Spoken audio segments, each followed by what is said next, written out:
everyone. Welcome to the fourth episode of the SOCIALpreneur podcast. We have a special guest who I'm super excited, who I'll introduce in a second. He's one of my favorites.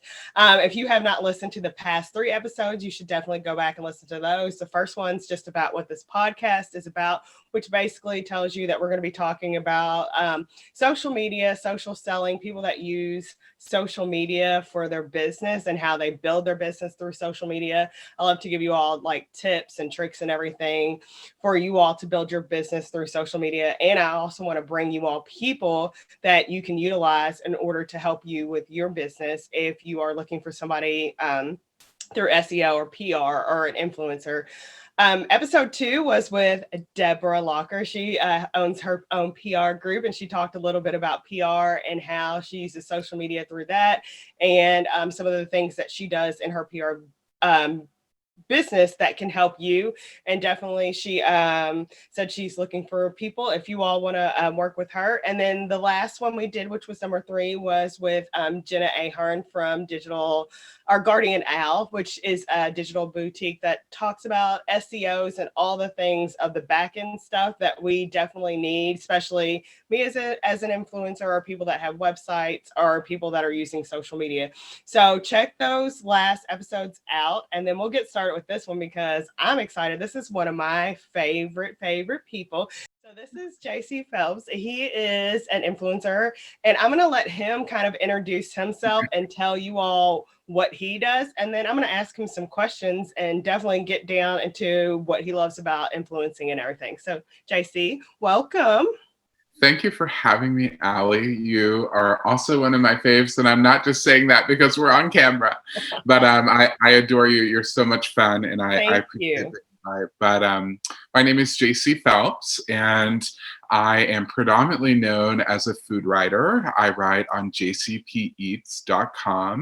and all accompanying profiles are JCP Eats.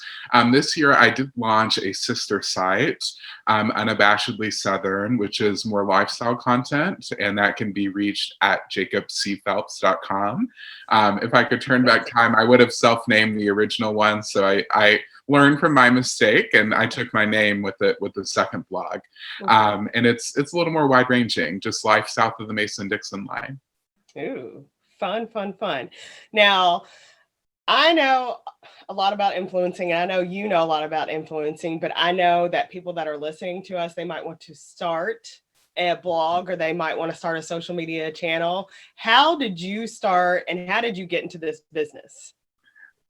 So we are, I always say the internet is a very strange place, and it's the perfect playground for people like me that march to the beat of their own drum. So I started blogging. I'm 26 currently. I started my first blog at the age of 13 on busnet.com. And I became the first Busnet original in this region of the United States, mostly posted again about Southern lifestyle and a lot of farm photography where I grew up in County.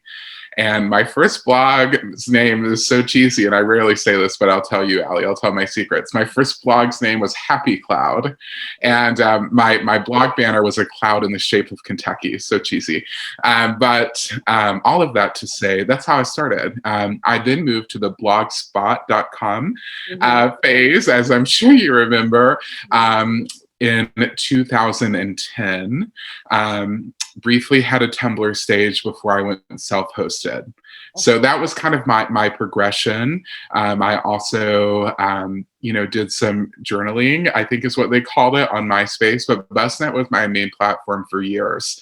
Busnet was bought out in a merger, and eventually kind of fizzled, and that was really sad. But that's truly where I got my start creating content. And from that moment, I learned that if you don't put your content on your own platform and you don't own your platform, you're at the wills and the graces of someone else. So self-hosted is certainly the way to go. Right. We talk about that with like the Instagram and the Facebook. There's a lot of people that are like, they don't have necessarily have a website, but they do a lot of their stuff on Instagram and Facebook. But I know that you and I both mentioned that you don't own those. So if Instagram wants to shut down tomorrow, then you're, out of luck. So I agree with you that self-hosting something yourself and having something of your own will save you in the long run. Oh yeah, and I think that's the difference in between maybe a newcomer, a modern day influencer versus a blogger. I feel like a lot of people call themselves bloggers, but they're not bloggers. They don't have a blog, and both are very relevant. They have their space and they're valid, but they're two very different things, I think. I agree. And then I'd say just call yourself whatever your strong point is. Like, so if you're a social media influencer and if that's your strong point, then obviously call yourself that. But if you have a blog, you can call yourself a blogger. That's how I kind of justify it. But anyways, so tell me a little bit of how you see this influencing blogging thing has changed since you started and what it looks like now. Oh my goodness, has it changed? Well, when I first started on BusNet, and had content that I produced on there, it was purely driven by creativity, and you necessarily weren't doing it for financial reward, which is quite different now.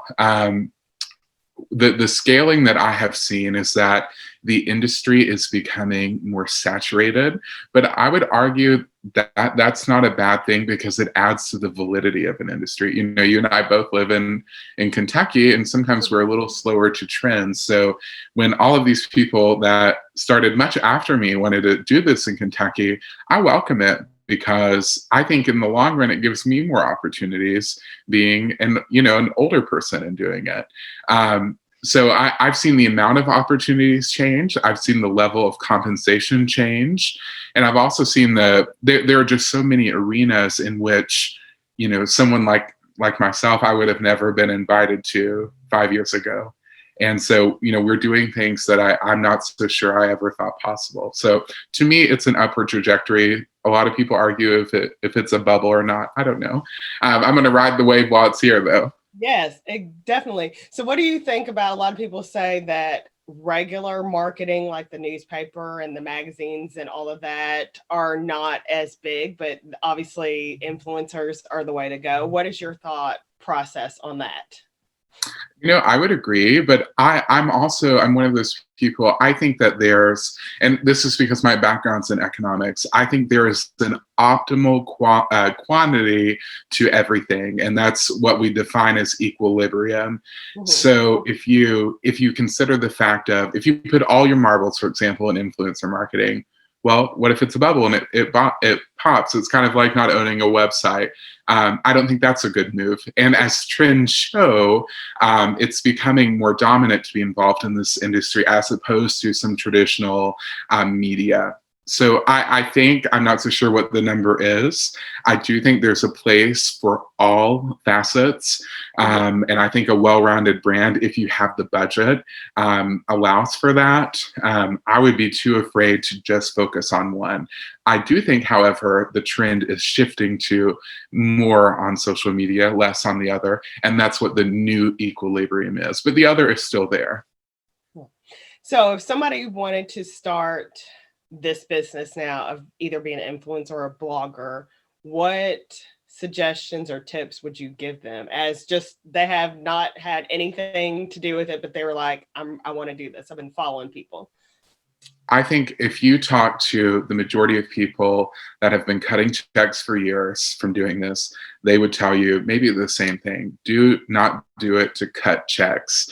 Let me tell you, before I started cutting checks, I cut a lot of checks, and it was very expensive for me to do what I did. And I did it because I loved it. As I said, I have background econ finance, MBA. I actually left law school to pursue this full time. It was never my intent to do this. Mm-hmm. And I think that made it happen easier. There is a progression. That's another thing I would say. Don't intend to start and think, okay, I'm here, I'm creating content, where's my money? You're going to first lose money. You then might get some trade. then you're probably going to do some $50 deals before you get to the big ones. And we've all done them. We all have done them throughout the years. And so I would say start for the right reason, because you want a creative outlet, and or you have a positioning and or talent that needs to be shown and that you would like to show. Second off, start with the expectation that it does not happen overnight. There's so much more work to this than people think. And be prepared to oil the machine and turn it into a well-oiled machine, and it will last you in the long run. But be prepared for the work. That is such good information. I always tell people, like when people ask me about like wanting to start a blog or being a blogger, I say, do it for a couple months, a couple weeks or whatever before you throw money at it, because you might not like it, and you've thrown, you've invested so much money and time into it. It's not easy. And like you said, in the very beginning, you're going to spend money in order to, get to where you think you need to be or want to be. Oh, sure. I spent thousands. Prior to making, just because, I write about food, I write about travel. So I would travel and go to really fine restaurants and things like that. And that came out of my personal checking account. Right. And I saw that as, once I realized this maybe could be a job, it was an investment. And if it didn't work out, I had a good time while I was doing it. But I am very pro being cognizant of your personal finances. And I'm kind of cost or spending averse myself. I think that's very sound advice, Allie. Just, test out the waters before you throw some coin. Right. Because I know a lot of people invest in high priced cameras and this and that before they're even like really in the business. So I'd say check it out a little bit, dip your toe in it before you decide that you want to do this, because it takes a lot of work. It is a full-time job, even if you have a full-time job. Yeah. So I see this trend of a lot more males doing social media influencing. That was not a thing a while ago. I know when you started, there probably weren't that many males that were doing influencing. So what do you think about that? And do you have a favorite besides yourself? I'm definitely not my favorite.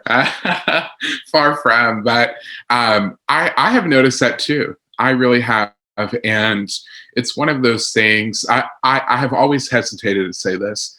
I think influencer marketing is one of the very few things that I could ever argue that there was a lack of male representation. So often it's the other way. And I'm a very, pro women's empowerment, things of that nature. I think it will always be a female and a woman dominated industry. And I think that's fantastic. Although I'm proud to see more men involved into it. If you want to know my favorite, let me make sure that I get the username right, because he actually just had a rebrand, and he is a total sweetie. He is based out of Chicago, and he works for a company called the Butter Book, which helps people become better bakers. But then he has a very successful, social media and also content creation career. He creates very high quality shoots for clients that don't necessarily appear on his profile, but he's a very talented photographer, but he also does sponsored work himself. His name is Nathaniel Crawford. You totally got to check him out. His username is Captures by TK Co. That's CO. And he recently rebranded to account for the fact that he does a lot of client work, and he's focusing more on that side of the business while still influencing. His photos are everything that I could maybe even hope mine to me. They're absolutely stunning. I'm looking at him now, and I've told Nathaniel many times, and I truly believe it, he's going to blow up. And so I'm ready for him too. He deserves that. Now, because I like it. I love to follow other influencers because I feel like they inspire me to do things. You get ideas and stuff. I always tell people to mirror what other people do, but put your own spin on it. So don't reinvent the wheel. The reason I brought that up is because you and I were both in Kentucky Monthly this month, December and January, and Abby, who is the lady that wrote that article, were asking me for, do you know any other men? We already pinned you, but were there any other men in Kentucky? And we couldn't really, find a lot. And it speaks to what you said about Kentucky being slower with the trends. But I feel like soon there will be more men in Kentucky or anywhere, coming up doing influencer blogging, content creation, which I'm here for. And I'm so excited because I'm always about like this diverse atmosphere or diverse audience and everything. So I think it's cool, and it inspires me, and I know it'll inspire other people as well. Absolutely. And, another male Kentucky influencer is Josh Johnson, the Kentucky Gent. Yes. And he's an OG. But, besides he and I, Francis Baker, lived here, but he moved to Georgia. Yes. So, we lost him. He was a Lexington male. To my knowledge, unless I'm, truly just having a, aspartame moment from all the Diet Coke, Allie, and forgetting, I truly think that's about it. The people that do it actually for a career. That I came up with, but I did say Francis. I think he lives in Atlanta now or something like that. And I was telling her, so and he's doing modeling campaigns for Express and Banana Republic. I mean, he's living his best life. So I'm proud of him. Kentucky males out there is, if you're ready to jump in, you should do it. You should do it now. So JC, before we end, what is there anything that you would say or any tips you could give to anyone that wants to be an influencer, any influencers that are out there that, may help them or that helped you, or, anything you want to say to that? Yes. I would say my number one tip, Allie, is, I'll quote one of my all-time favorite Kentuckians and singers, Loretta Lynn, when she talks about, someone not being woman enough to take her man. She said, people like that woman are a dime a dozen, and influencers are no different. And if you try to just be like someone else, it ain't going to work, because if you take what I do, I'm not the best cook, even though that's what I produce. There are better cooks than me. Certainly better photographers than me, better storytellers than me. There are people that are smarter than me, certainly people that are better looking than me. I'll never be the best. But what I am the best at is being myself. And so I think the only reason I have made it as far as I have is that I get on there and I say the hey y'alls and the y'all come back now you hears, and all of those little Southernisms that there probably won't be another male influencer that grew up on a farm in Russell County, Kentucky.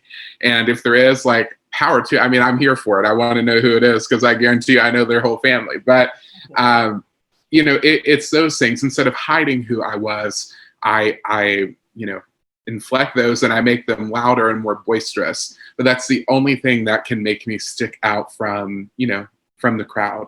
And so we all have that about us. And it differs person by person. Before you start creating content, think of what that is, and that's the way in which you should frame yourself online. It's all in how you frame, but it's in who you are and why you are that person. Such good information, such things to take, because basically your point of difference is you. And that's what you're basically saying, is you. You don't create a point of difference. You are your point of difference. It's already there. Mm-hmm. Yes, definitely. Tell us where we can find you again. Well, let's count them all out. My main stay website is jcpeats.com. That's my initials, JCP with Eats with an S on the end. My second website, my lifestyle website, is jacobcphelps.com, although you can also reach it from unabashedlysouthern.com, since that's the name of the blog itself. On Instagram, the food blog is JCP Eats. That's also the same for YouTube, Pinterest, Twitter, and TikTok, my new favorite platform. And Allie, I'm the most hated person on TikTok. Why? We've got to talk about that.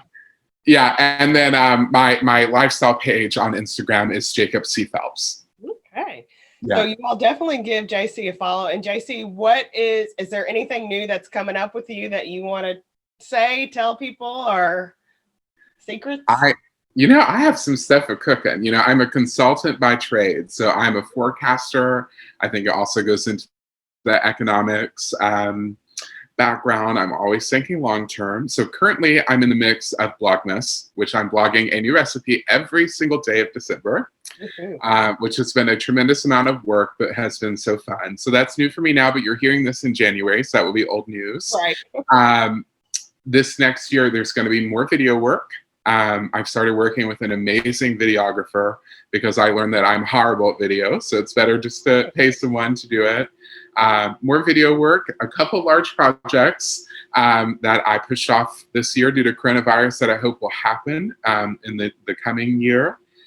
And hopefully just more recipes and, kind of, I like what I do. I like staying in my lane. So nothing crazy, but I think what I do on the next level, it's going to be 2.0. Awesome. Well, thank you so much for being here. Everybody, definitely, if you have any questions for JC, reach out to him because you can find him on social media of everything that he shouted out. He's on all of those platforms. And if you have any suggestions of people that we should have on the Socialpreneur podcast, definitely let me know. You know where to find me at Absolutely Allie or Absolutely Social. I can't even get my social media names. You have too many. I know. You're too busy taking over the world. I'm trying to be like you. So thank you all for watching this vlog. Definitely share, like, comment, and all of the above. And you all can see us on the next episode. So we'll see you next time. Bye. Bye.